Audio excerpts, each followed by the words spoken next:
I grew up in a pastor's home in Philly, and I always swore that I would have nothing to do with ministry.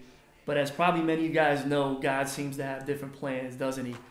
And so God broke me, and through my brokenness, then he rebuilt me. And through that rebuilding process, called me into full-time ministry. So it's been 17 years now that I've been at Crossover Church in Tampa, Florida, in full-time ministry. The first 6 years, I was the youth pastor, and then I kind of got pushed into being the lead pastor about 11 years ago. And it's been an amazing journey to watch God rebuild so many lives. There's so many stories. And as that began to happen and accelerate, more and more lives getting rebuilt, we soon began to run out of room at our old campus. And God gave us this vision and this dream to really rebuild this city, and that we needed a bigger facility. And so we began to look around and dream, and we actually took over an abandoned retail building. Used to be a Toys R Us. And so in the heart of Tampa's inner city, we came in this building, this 43,000 square foot facility, and we retrofitted it into a church, from a toy store to a church.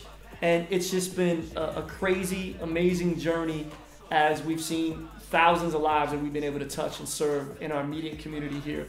Over 1,000 people have started a relationship with Christ, and hundreds of people have been baptized, and people have been discipled. They've been rebuilt. And so through this whole process the last couple of years, God has really been brewing something inside of me about rebuilding, and birthed this book about rebuild your life, your family, and your city. And so the book actually has three main components to it.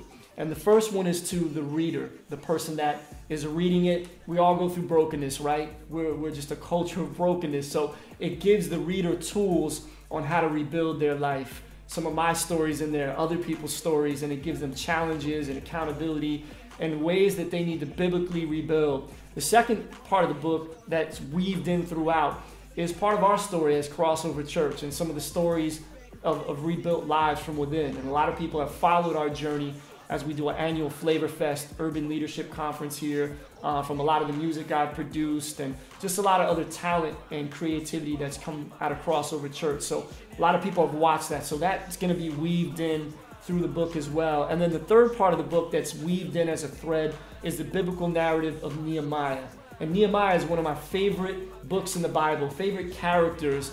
And he not only rebuilt the walls in just 52 days, but much more than the physical walls, he rebuilt people's lives, because the people were so broken as they were exiles for so many years. And so he faced social injustice, he faced opposition, he faced just impossible situations, and yet with God's help, he rebuilt and he triumphed and had victory. I recently went to Far Rockaway, Queens, New York, where our church has actually partnered with a church and a charter school up there to help them rebuild after Hurricane Sandy. While I was up there, I did some footage talking about the Rebuild book, and each title of each chapter is kind of mixed into the lyrics. So check this out: rebuild your life, your family, your city.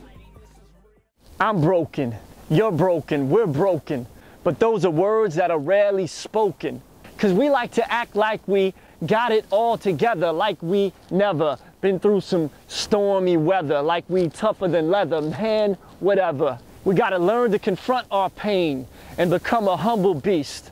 Learn some new skills so we don't get fleeced, because there's no free passes. This is real life wisdom that you can't learn in classes. See, we must face opposition and go through transition. If topping off the wall is ever gonna be your position, ask Nehemiah.